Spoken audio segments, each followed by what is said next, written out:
Ever felt a bit lost, like something's missing even when surrounded by people? You might be experiencing touch starvation. It's this weird feeling of emptiness that happens when we don't get enough physical contact. Our bodies are wired for touch. It's how we connect, feel safe and loved. When that's missing, it can really mess with our heads. Think about it. A hug from a friend after a tough day, holding hands with someone special, even just a pat on the back. These little moments make a big difference. They tell our brains and bodies, hey, you're not alone. Without them, we might feel anxious, sad, or lonely. It's like our internal battery isn't fully charged. Our minds start playing tricks, making us doubt ourselves and our relationships. But here's the thing. Touch starvation isn't a life sentence. It's a sign, a nudge from our bodies telling us to reach out and find connection. And guess what? Touch isn't the only way to do that. From the moment we're born, touch is our first language. Remember being swaddled as a baby, all snug and secure? Or that warm feeling when your parents hugged away your tears? Touch whispers comfort and safety. It tells us we're loved and cared for. As we grow, touch evolves. High fives with teammates after a win. A gentle hand on your arm when a friend shares your pain. A first kiss that sends shivers down your spine. Touch becomes a celebration, a shared experience, a spark of connection that ignites our souls. But life isn't always a group hug. We move, change schools, start new jobs. Relationships shift and evolve. Sometimes, finding that physical connection feels impossible.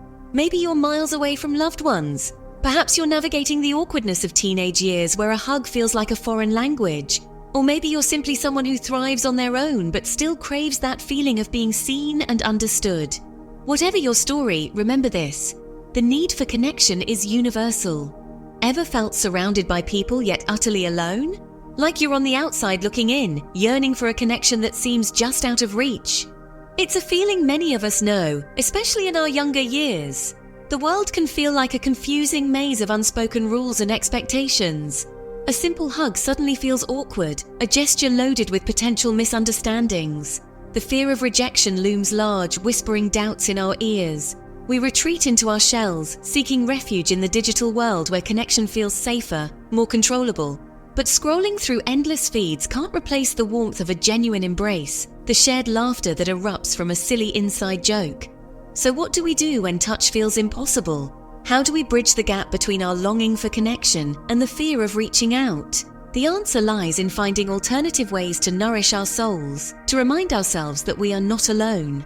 Okay, so maybe a virtual hug isn't quite the same as the real deal. But in a world where distance and circumstance often separate us, online spaces can be a lifeline. Think about it. Video calls with family across the globe, their laughter filling your room despite the miles. Late night chats with your best friend, sharing secrets and dreams through the glow of your phone. Joining online communities centered around your passions, connecting with like-minded souls who get you. These digital interactions might not involve physical touch, but they nourish our need for connection in other ways.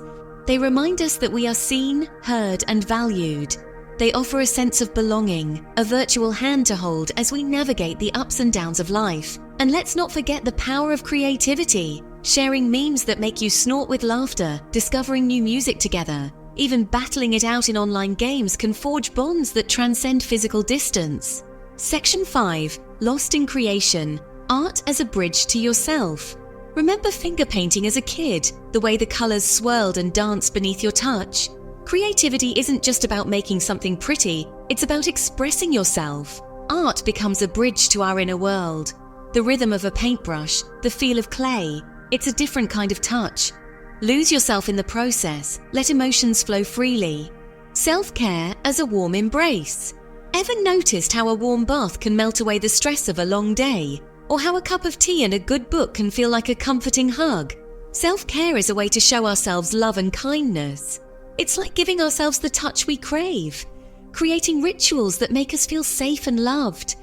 Maybe it's a morning yoga routine, or cooking a delicious meal, or snuggling up with a good book. These small acts remind us we can comfort ourselves. Section 7. Furry friends forever, the magic of pet cuddles. Let's be real, sometimes all you need is a good cuddle with a furry friend. Pets, those four-legged bundles of love, have a magical way of filling the touch void, the gentle weight of a cat purring on your lap, The enthusiastic greeting of a dog wagging its tail furiously. It's pure, unconditional love and affection. Science even backs this up. Stroking a pet releases oxytocin, the cuddle hormone, which lowers stress levels and boosts feelings of happiness and well-being. And it's not just about the physical touch. Pets offer companionship, a loyal presence that can chase away loneliness. Taking care of a pet, whether it's walking a dog or playing fetch, gives us a sense of purpose and routine. So if you're feeling touch-starved, consider the power of furry friends. They might not offer life advice or solve your problems, but they'll shower you with unconditional love and a whole lot of cuddles. And sometimes that's exactly what the doctor ordered. Section 8. Nature's Embrace. Finding solace in the outdoors. Remember that feeling of sunshine warming your skin on a summer day? Or the way the wind whispers through leaves, creating a symphony of sound? Nature has its own language, one that speaks to us on a primal level.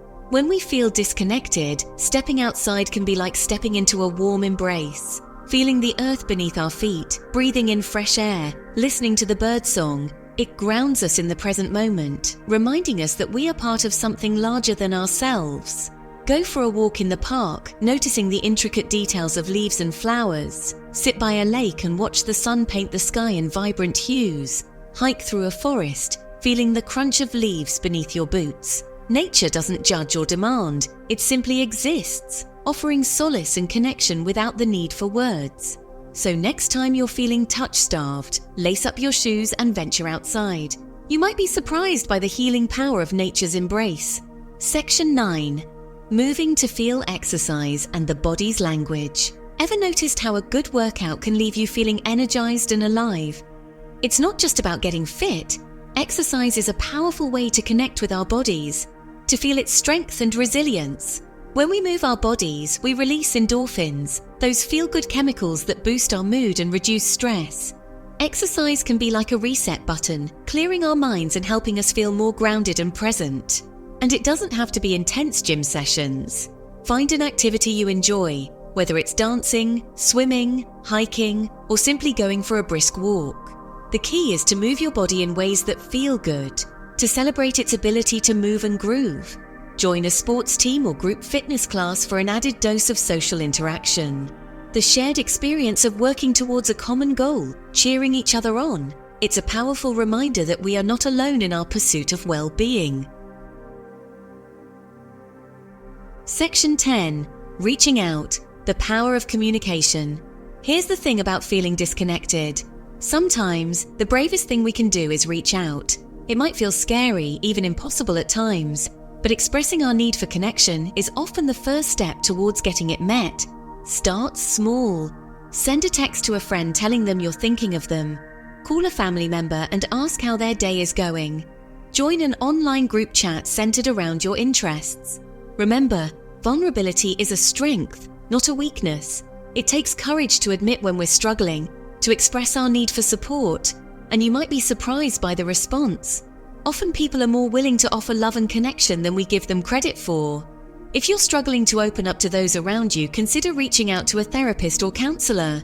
These mental health professionals can provide a safe and supportive space to explore your feelings and develop healthy coping mechanisms. Section 11. You are not alone. Finding your way back to connection. Feeling touch-starved can be incredibly isolating, but it's important to remember that you are not alone. Countless others understand the yearning for connection, the ache of feeling unseen and unheard. The journey back to feeling connected might look different for everyone. There's no one-size-fits-all solution, no magic pill to erase the longing for touch, but by exploring different avenues for connection, whether it's through online communities, creative expression, self-care rituals, or simply reaching out to others, we can begin to fill the void and rediscover a sense of belonging. Remember to be patient with yourself. Healing takes time, and some days will inevitably feel harder than others. But by prioritizing your well-being, nurturing your passions, and surrounding yourself with supportive individuals, furry friends included, you can navigate the challenges of touch starvation and emerge stronger, more resilient, and deeply connected to yourself and the world around you.